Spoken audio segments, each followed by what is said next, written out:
Hello guys, आंनि मुङा मुस्तफा प्रकाश नार्जारी नोंथांमोना नायदों BM सेटआप चेनेल देवबार खालि सानडे कमेन्ट्स रिप्लाइनि भिडिअ बानायनांगौमोन बाट आं सोलाबाखै होननानै आं पस्टबो कमिउनिटिआव होखादोंमोन कि आङो माखासे डनेसन खालामग्राफोरनि आइडिया आरो डेटा एन्ट्रि खालामदोंमोन स' सोलाबाखै आरो निजिनिबो पार्सनेल खामानि थायो नालाय स' दिनै होनो सानदों बिनि लोगोसे सिगाङो बुंनो सानदों कि जोंनि बड'लेण्ड मिशन फान्ड्स ग्रुपआ 16,000निबो बारा डिप'जिट जाबाय स' 16,300 जाना दं दासान्दि बारायलांबाय थागोन आरो हरग्राया हरगासिनो दं जाय मानसिफ्रा फोथायनानै ट्रास्ट खालामदों बे मानसिया हरग्राया हरगासिनो दं आरो जाय मानसिफ्रा फोथाया बिसोरखौ आं बुंखादों कि कल खालाम आंजों आरो आंजों लोगो हमनो लुबैबा आंनि न'नि एड्रेस लुबैदोंब्ला पार्सनेल लोगो हमनो लुबैबा बे गावनि जे आंनि नाम्बारखौ कल खालाम आं बेखौ लांगोन आंखौ मा फोथायाब्ला आं बायदिसिना बुंखादों बायदिसिना फेसबुकआव बायदिसिना सेयार खालामनानै बायदिसिना बखिलाबायबा बे गावनि सिकिउरिटि आरो बायदिसिना बांद्राय बखियोब्ला आं बेखौ बुंखायो वार्निं होखायो कि गावखौ फेक एकाउन्टजों बायदिसिना पस्ट खालामदों मादों आंखौ हमनो हानाय नङा बेखौ दा सानखा जुदि बिदि बुंदोंब्ला नैबे प्रकाशखौसो बुंदों आरो नैबे प्रकाशआ जानला मोनला बैबायदि सुबुंखौ गाराखि जाय मानसिया आंनि सोमोन्दै बिराद नेग्लेक्ट आंखौ नों सिनाया येस कनसिडार खालामो आङो जे नोंथाङा आंखौ सिनाया बेनि थाखाय कनसिडार खालामो स' ओंखायनो सापर्ट गैया बाट सिनाया हरसे जानला मोनला बुङोब्ला बे नोंनिसो गोरोन्थि स' आंहा बेयाव नोंखौ एक्सन लानो आंहा राइट दङ स' बिजनि आरो चिरां आरो गोबां जायगायाव दैबाना जादों स' बिजनि आरो चिराङाव दैबाना जानानै थाम्फै मोनसे ओंखारदों दाख्लैनो बड'लेण्ड रादाबाव होदोंमोन आरो बे थाम्फैया जाबाय जापानिस एनकेफेलाइटिस जाय अरोब्ला थैयो स' सासे बर' सिख्ला समायना रमायना गोबां मोजां समायना नामाबो समायनाखा मोसाहारि बिफानि मुङा बिजय मोसाहारि आरो बिनि उनाव बिमानि मुङा पुर्निमा आरो बिनि उनावहाय क'क्राझार डिस्ट्रिक्टनि आरो बिनि उनावहाय गामिनि मुङा गोजोनफुरि ना मा होनो स' बे थाम्फै जापानिस एनकेफेलाइटिस अरनानै थैबाय स' एसे साबधानै था मुस्लिमफोरखौ सोंनानै स' गिबियावनो जागायजेननोसै आसलथे मानसिफ्रा आं बुंखादों जों बे फैसाखौ सिगांग्रो प्रकाश बर'नियाव हरगोन बिनि उनावहाय जोङो मा खालामगोन जाय रिलिफ दङ बे रिलिफआव जोङो फैसाखौ हरगोन माखासे बिनि उनावहाय मानसिफ्रा डनेसन खालामदों आर्मि गोबां डनेसन खालामदों आं फारि डिटेल्स होगोन होनना बुंखादों आं आइडि खालामगासिनो दङ मोनफ्रोमबो आइडि मालाबा समाव मानो होनबा खायसे मानसिफ्रा डनेसन खालामनाया नाम्बारा सोलायो स' बे आइडिखौ बयबो गोसोआव ला जाहाथे गावनि डनेसन खालामनायखौ बावा नङा होमबा नाम्बारखौ सोलायबाबो जोङो माने होनो हागोन आरो स' सोरां बसुमतारिया बुंदों ब्र जोंल' लाइफआव थांनानै थानो हायो बे नङा बिजनेसजोंबो हायो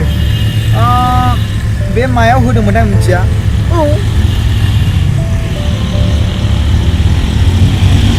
बिजनेसजोंबो थांना थानाय बाट मा मिनिङाव बियो बुंदों आं मिथिखायो बे साख्रि मावनाय मा मावनायखौ बुंनाय बे बाथ्रायाव बुंदोंमोन बायदि मोनदां बियो गोबां राहाजों थांना थायो आरो बिजनेस मावनो थाखाय जोंनाव रां फैसा नांगौ कम्पानि क्रिएट खालामनो थाखाय बिजनेस फालांगि मावनो थाखाय फैसा गोबां नांगौ आरो बे फैसा गैयाब्ला नोङो बिजनेस मावनो हाया स' नोंनि नलेजआबो खामानि होनाय नङा होमबा आरो जुदि नोंनाव फैसा थानानैबो जुदि नलेज गैयाबा बोरै मायाव इनभेस्ट खालामनो अब्ला बेयाव खुनु लाब गैया लस जायो ओमफ्राय आं मोनसे फेसबुकआव पेज होदोंमोन दाख्लैबावै स' बेयाव सासे जिनि सानसु बिटिवाइ बुंदों एबसु थाखाना नोंलाय सोर माने आङो मोनसे बड'लेण्ड मिशन फान्ड्स ग्रुप खुलिदों बेखौ बुंदों आच्छा एबसुआ मोनसे आफाद जाहैबाय पलिटिकेला मोनसे पार्टि जाहैबाय बाट आंनिया जाबाय मोनसे आलादा बिसोरो जाबाय फैसाखौ कालेक्सन खालामो मिटिं दावथिं माबा मोनसे खालामनाय आरो बेफोरखौ माखासे समाव बाहायो बाट आंनि फैसाया जेरावबो थाङा डाइरेक्टलि पाब्लिकनियाव थांगोन थाइसेयानो जा थाइनैयानो जा जेसेबां फैयो नांगौबा सोरबा डनेसन खालामनाया खम जाबोनो हागौ बिराद टाइम खम जाबोनो हागौ ओरैबायदि फैसा खम जाबोनो हागौ बाट जेसेबांखिनि थाब जायो एसेबांखिनि मोजां जोंनि थाखाय आरो बेखौ जों मोजां खामानियाव बाहायगोन आरो आं बेखौ सिगाङाव बुंखाबाय गोबां भिडिअ बानायखाबाय जे नोंथांमोना जेबो गिनो नाङा नांगौबा आं जेलाव थांगोन होननानै जाम्बा जाबाय नामा बर'फोरा लिडारफोरा थैजोब्बाय नामा गावनि उदैखौ फेदेरनायनिसो थान्दा नोंना गोमोथाव बर' बुंदों नोंथांखौ आं फन नाम्बार होदोंमोन नोंथाङा कल खालामाखै अब्ला नोंथाङा फेक एकाउन्ट इउज खालामो नङा होमबा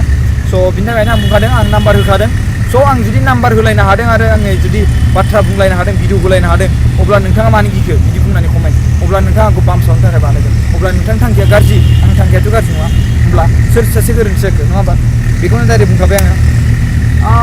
जेक पाबजि बया बुंदों जोबोर मोजां खामानि मावदोंलै नोंथां नों बायदि सैथो मानसिखौ बबाव मोनबावनो जों स' थेंक इउ स' माच आं बारा गावखौ बाखनायबो लानो बायो अके स' नोंथांमोननिया एलबि क्रिएसना बुंदों बिथांनि नामा लब' बर'नो गिबि गिबियावनो आंनि गोसो गोरबोनिफ्राय नोंथांनिसिम रोजा रोजा साबायखर बावबाय नों थारैनो हारिया अनफावरि बिखा गुवार सासे बर' जोहोलाव नोंनि बे हारिनि थाखाय बड'लेण्ड मिशन पान्च ग्रुप आफाद सोरजिनायखौ आं जोबोद गोजोननाय मोन्दों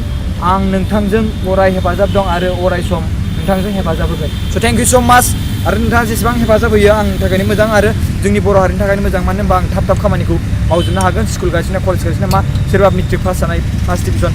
डिभिजन बा सेकेन्ड डिभिजन थार्ड डिभिजन मावनाय जेनेबा अब्ला फार्स्ट डिभिजनखौबो होबाय सेकेन्ड डिभिजनखौ होबाय आरो बिनि उनावहाय जोङो जुदि एमएलआव बांसिन मार्क लाखिनो हायो जाय बेखौबो होगोन अके बे नेक्स्ट टाइम बाथ्रा जाहैबाय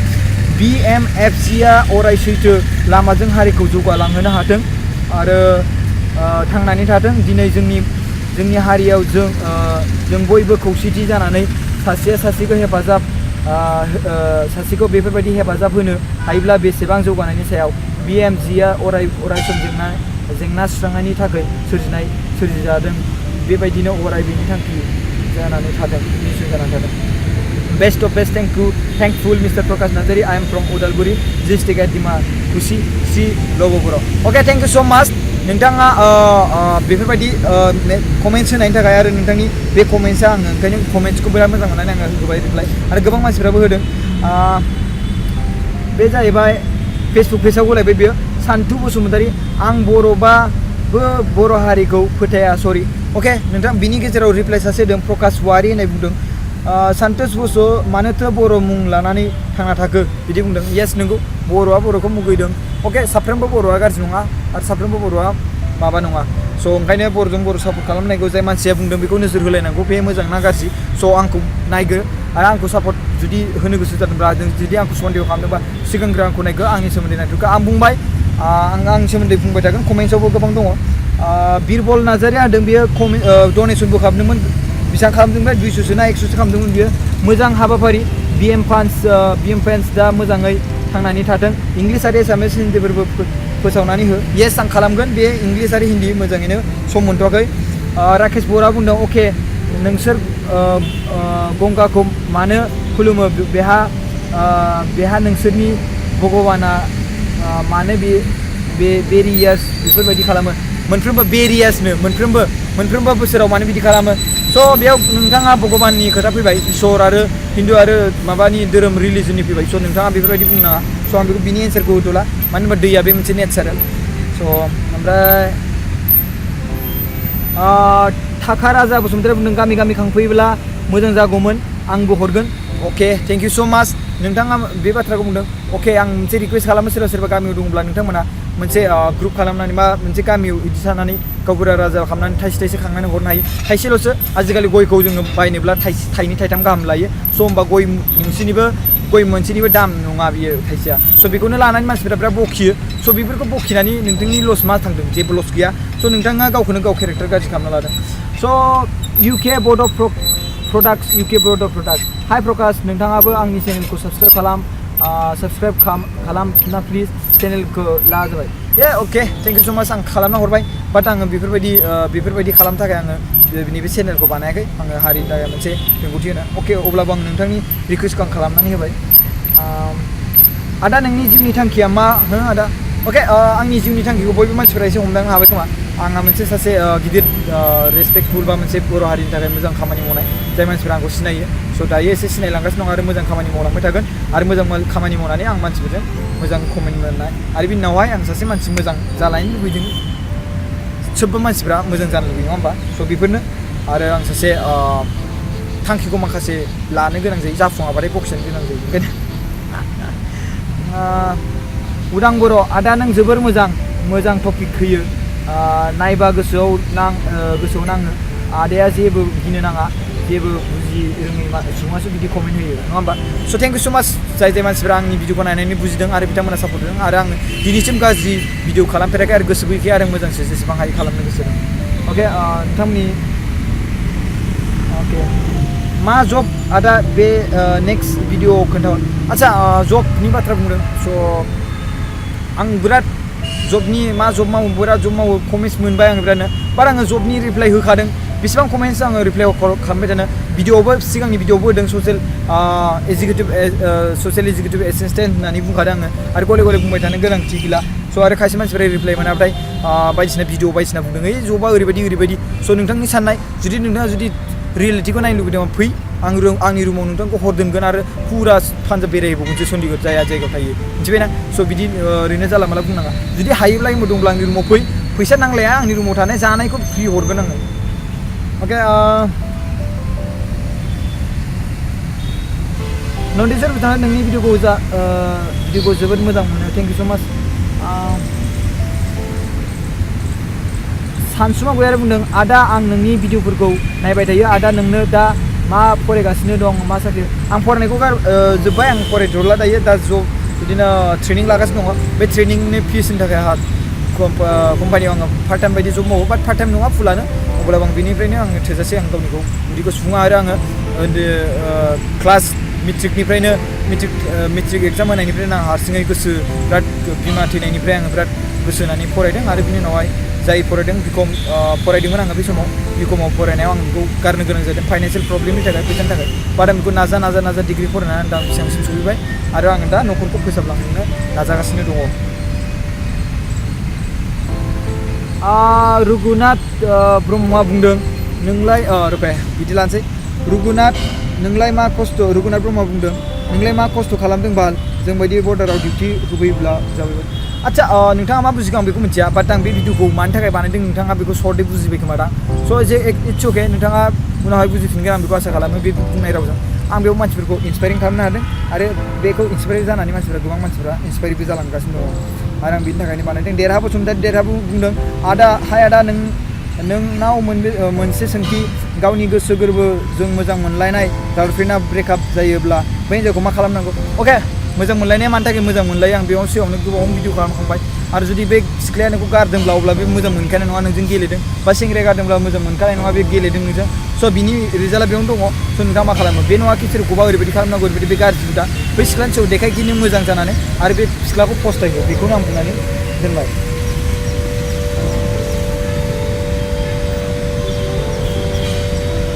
गगन बरा बुंदों येस नंगौ आदा आंनि साननायाबो नोंजों same but also I again try to learn your thoughts. Thanks bro for giving me good advice. Okay, thank you so much. नोंथाङा आंनि बाथ्राखौ बुजिनानै नोंथाङा आरो सोलोंनो नागिरबावदों गगन बरा बुंदों खस्थ' खालामबासो येस खस्थ' खालामबासो साक्सेसफुल जायो कृष्णिला बसुआ बुंदों आदा नों बे भिडिअखौ नुना मोजां मोनदों आदा आसा थाबावबाय आं मोनसे बुंबाय आदा आं बुंनायखौ बुंलाय हौवा हिन्जाव गारलायखांना सासे बा सानै गथ' दं बेखौ हौवानि न'खरा लाङाखिसै बेखौ हिन्जावनि न'खरा लांनांबाय बे आच्छा सानै गथ'नि गेजेराव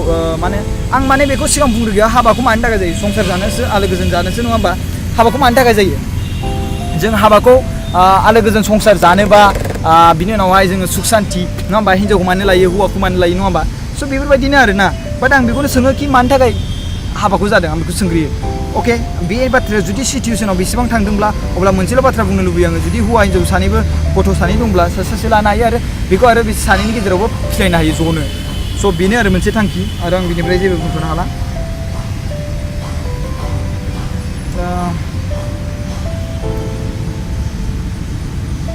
सन्जय बसुमतारी बुंदों गुड प्रकाश नार्जारी लाइभआव मा जाबावनांगौ जबफोरबो मोनला ब्र इउटुब चेनेलाव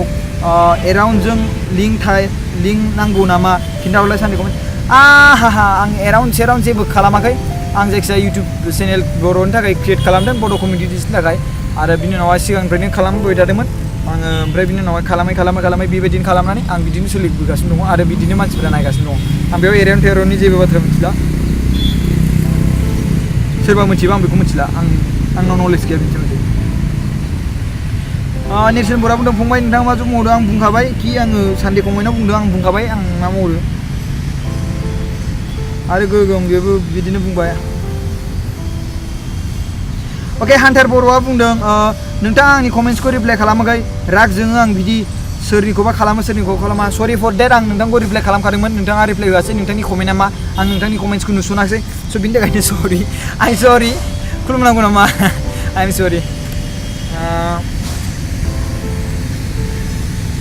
Oke.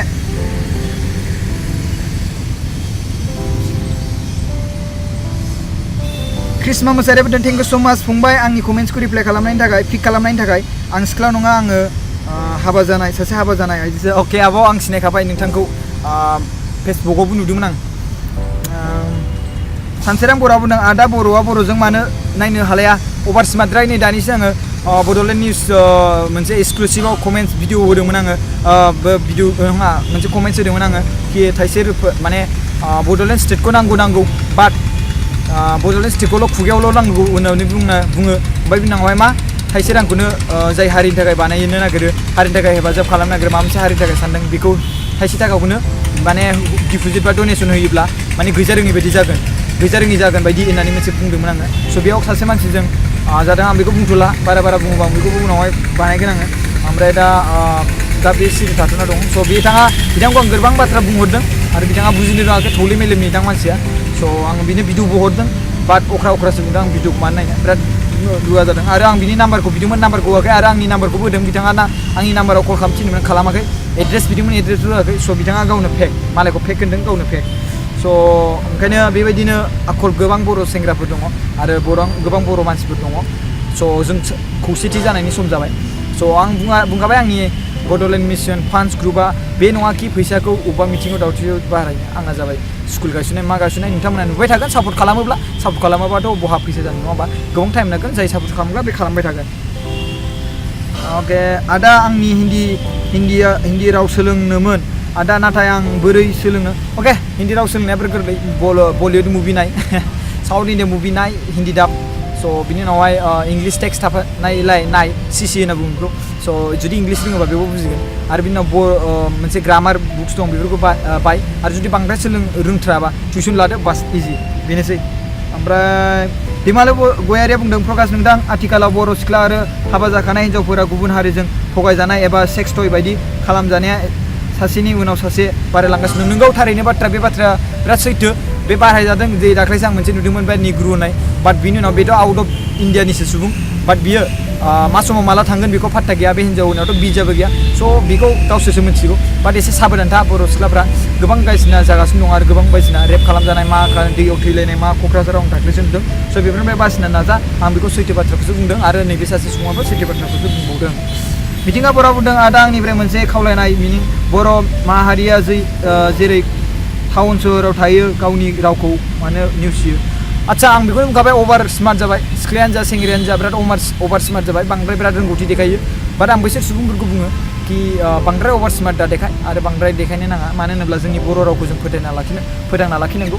जोंनि बर' हारिनि लेखा आरो बिजाब बायनाया गोबां खम जागासिनो दङ बेफोरखौ लिरगिरिफ्राबो लिरनायानो खम जालांबाय मानो होनबा बिसोरनि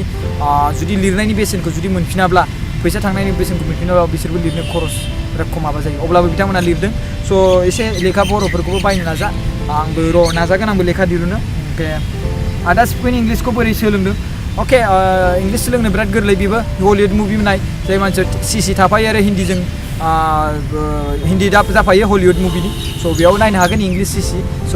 हिन्दीखौ बुजिबोयोब्ला इंलिसाव आरामसे बुजिनो हाबाय आरो जुदि बिदि नङाबा बर' इंलिस लेंगुवेज स्पकिं कर्स होननाय मोनसे दङ बुक्स दङ 30 डेसआव सोलोंनाय बेयावबो गोरलै बेखौ सोलोंनो हायो आरो बिदि बेखौ हायाब्ला हलिउड मुभि नायबाय था इंलिस मुभि होमब्लानो सोलोंलांबाय थानो हागोन आरो बिनि उनावहाय टिउसन ला ग्रामार सोलों बेनो बेस्ट नङा होमबा हेल' सार नोंथांनि रायलायनाया मासे स्पिडब्रा माने रागा जोंनाय बायदि मालाबा समाव जोङो रायलायनो गोनां जायो मालाबा समाव रायलायनो गोनां जाया मोनसेल' भिडिअखौ नायनानै कमेन्ट्स होबा जानाय नङा गासिबो भिडिअखौ नायजोब आं मालाबा समाव मोजां मालाबा समाव माबायदि मालाबा समाव रागा नङा रनाल्ड' बसुमतारी बुंदों आदा नोंनि इउटिउबाव भिडिअखौ खालामना हगारनाय जाहोना मा आदा अके आंनि इउटिउब भिडिअ हगारनाय जाहोना जाबाय बर' हारिखौ फोसाबनाय नोंथांमोना नुदों आं बर' हारिनि गोबां भिडिअ होदों आरो जाय मानसिफ्रा बर' हारिखौ सापर्ट खालामा बा बायदिसिना थगायनो नागिरदों जेरै हमना ला पलिटिकेल्सनियानो जा अपसनानो जा माबा मोनसे सोरबा सुबुङानो जा आं बिनि सिगाङाव आं बिसोरखौ बुंखागोन बिसोरखौ एक्सप्लर खालामना होगोन जियानो जा आरो बिनि उनावहाय आङो बर' हारिनि सिख्ला सेंग्राफोरनि गेजेराव जाय बायदिसिना सेक्स बायदिसिना जानाय माबा मोनसे जानाय बा हारिनि गेजेराव बायदिसिना फानलायनाय मालायनाय आरो मोजां मोनलायनाय गारलायनाय मालायनाय बेफोरनि सोमोन्दै होबथानो थाखाय बानायदों स' दिब्रिज्योति सरगयारिया बुंदों I need a job please ब्र कन्टेक्ट मी अके आंनाव जब बेफोरबायदि गैया आङो जब बिदि माबाग्रा गैया स' जुदि मोनोब्ला मिथियोब्ला आं खोन्थानो हागोन थेंक इउ स' माच मनरन्जना बुंदों नोंथांनि लाइभ भिडिअखौ नायनानै जोबोद मोजां मोनदों बाट मानसि मोनसे खोथा बुंनो सानदों 30 yearsनि उनाव हाबा जानाय माबा मोनसे प्रब्लेम जायो नामा 30 बोसोरनि उनाव हाबा जानाया प्रब्लेम जाया बाट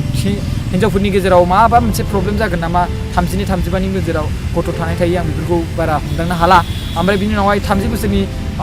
हौवाफोरनि गेजेराव जेबो प्रब्लेम गैया 30आनो जा 40आनो जा जेबो प्रब्लेम जाया आं बेखौ खोनादों आरो बेखौ मिथिदों आरो हिन्जावफोरनि गेजेराव एसे 32 33 34 जायोबाथाय एसे प्रब्लेम जायो बायदि मिथियो आरो एसे बाट आं बेखौनो बुंनानै बुंबाय आरो एसेबां बारा कनफार्म गैया बाट बेबायदि जागोन बायदि मान्थलि एसेबां 30 गाहामसिम थांदों 25सोआवनो थाब थाब मोजां हाबा एकेबारे धोनि जादों थाब थाब हिन्जावखौ फिनो हानाय बायदि जादों फंबाय आंनि फारसे मोनसे सोंथि सोंनाय नोंनि साबेसे नोंहा साबेसे न'खराव आरो नों अबाव थायो आं पान्जाबाव थायो आङो 5-6 बोसोरसो जाबाय आङो हान्थिनाया आं फरायनो थाखाय स' आङो खामानि मावनोबो गोनां जादों आं माखासे समाव दिल्ली आरो पुने बेफोरबायदि खामानि मावनो गोनां जादों आरो बिनि उनावहाय रेस्टुरेन्ट दाबाफ्राव खामानि मावनो जादों आरो केटारिं हाबाफ्राव बिदिफ्राव ओरै थोरसि लथा लानाया बेफोरबायदिबो खामानि मावनो गोनां जादों आं खामानिबो मावखांबाय बिदि खामानि मावै रेस्टुरेन्टआव मावदों मेकड'नेल्ड्सआव स' नोंथांमोना न'खौ सानदोंबा आंनाव गासिबो प्रुफ दंजोबो उनावहाय आं मोनसे भिडिअ बानाय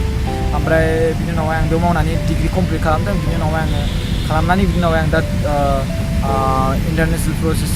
जाय आं ससियेल एजुकेटिभ एसिस्टेन्ट होनना बुंदों बेयाव आं जब मावो आरो बिनि उनाव आङो दाबो ट्रेनिं लागासिनो दं आंनि फरायनाया दाबो जोबाखै खस्थ' खालामगासिनो दं अके बेखौनो बुंनांबाय आदा इउटुबनिफ्राय बेसेबां आच्छा आदाया इउटुबनिफ्राय बेसेबां रां मोनखो खोन्थाहरलाय सानडे कमेन्ट बक्सआव आच्छा इउटुबनिफ्राय बारा फैसा मालाबा समाव मोनो मालाबा समाव मोना बाट आं मोनाखैनो होननानै बुंजायो दै बाट आंनाव कमेन्ट्स आंनाव एडभार्टाइज फैलाबायदों बाट आं दासिमबो मोनथ'वाखै आं बेखौनो बुंनानै दोनथ'बाय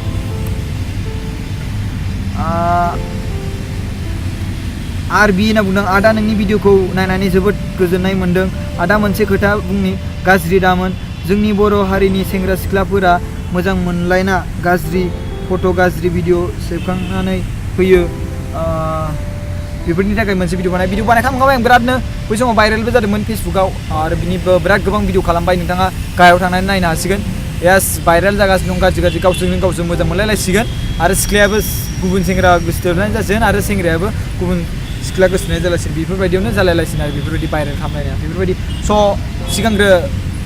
मोजां मोनलायनायखौ नोजोर नायग्रो कि नोंसोरो गोबावसिम थागोन ना थाया नङा स' बेफोरबायदि जे नङा जे नों बेखौ मोजां मोनबाय बिनि उनाव गारलायलायनाय जाबाय स' बे दंस' स' बेफोरबायदिखौ जानो नाङा आं रिकुवेस्ट खालामो आरो जुदि मोजाङै आरो जुदि नलेज लानो लुबैदोंबा कन्टेक्ट नाम्बार दङ आंनाव कल खालाम आं सोंगोन खोन्थागोन आरो नोंथांनियाव आं माखासे बाथ्रा सोंगोन आरो मा मिथिनो लुबैदों अके फुंखा बरगयारि बुंदों दानि सेंग्रा सिख्लाफोरा मानो आदा ड्राग्स गान्जा फाग्ला जाखो आदा बिनि भिडिअ खालामना अके ड्राग्स गान्जा फान्जा बांद्राय बेफोर जादों बिमा बिफानि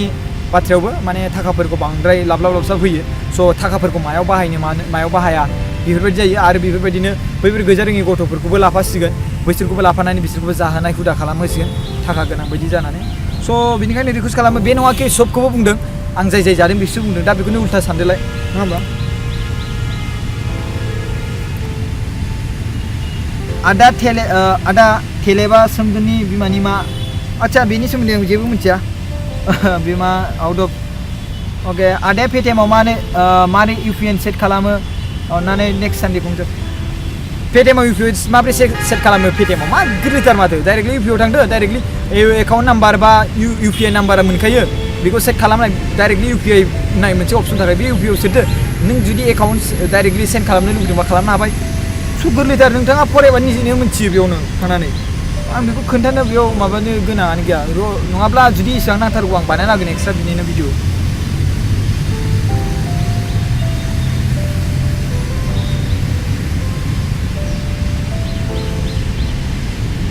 अके सन्जय बसुमतारी बुंदों ब्र जों बर' हारिया बड'लेण्ड मोनाब्ला इयुनाव मा जालांगोन सानडे कमेन्ट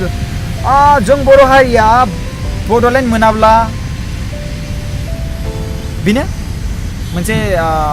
मोनथिजायै आरो बुहुमाव गोदोसोना थानाय बर' हारि जागोन आरो जाय जायगायाव जों दासिमबो गावजों गावनो खौसेथि गैया जाय जायगायाव जों दासिमबो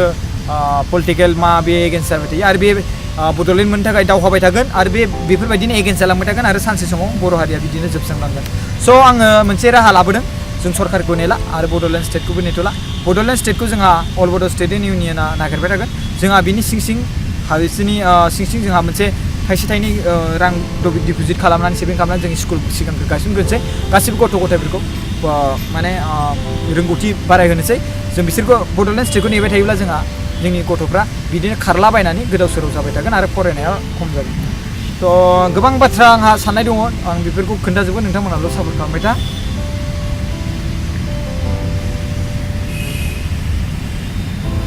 आच्छा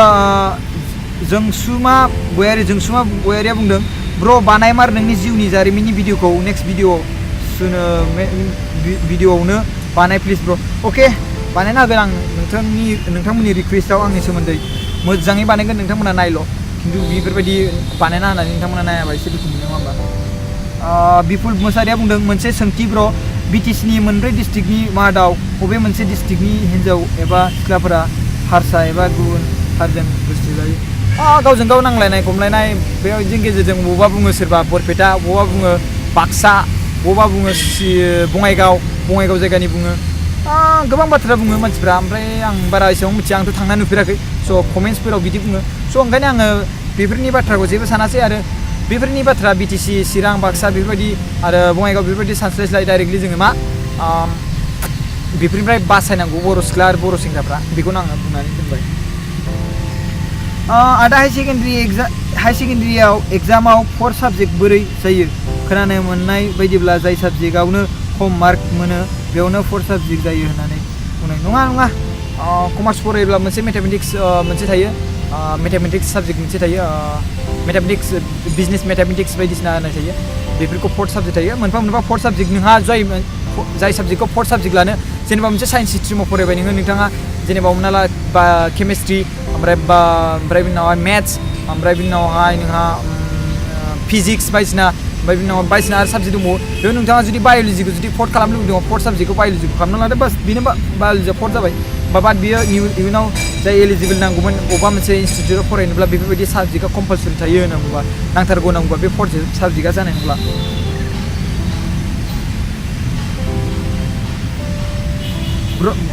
गगन बर'आ बुंदों ब्रादार नार्जारि नोंथांनि लाइफस्टाइल अके बेबो बुंबावबाय बेनो जागोन दे पेन्डिंआव जोबोद माइदां मोसाहारि जोबोद गोजोननाय मोनो नोंनि भिडिअखौ नायना आदा नों बबाव थायो आं मोजाङै मिथिया फ्रेन्ड नोंनि निजे न' नामा नों अके आं जाय जायगायाव थायो बे निजेनि न' नङा आं बेयाव रुम थायो आरो आं बेयाव ट्रेनिं लागासिनो दङ आरो बेखौ ट्रेनिं जोब्बाथाय आं बर' जायगायाव जोंनि जायगायाव थाहैसिगोन आं मोनसे गोबां मोजां खामानि मावनो नागिरदों स' बेखौ उनावहाय नोंथांमोना नुनो मोनगोन आच्छा आंनि मा होनदों सोरां वारिया बुंदों आंनि साननायाव साबस्क्राइब खालामबाय दासो साबस्क्राइब खालामदों बिहा सोरां बसुमतारी बुंदों ब्र जबजों लाइफआव थांना थानाल' हायो बे नङा बिजनेसजोंबो हायो बे बाथ्राखौ आं बुंखांबाय नामा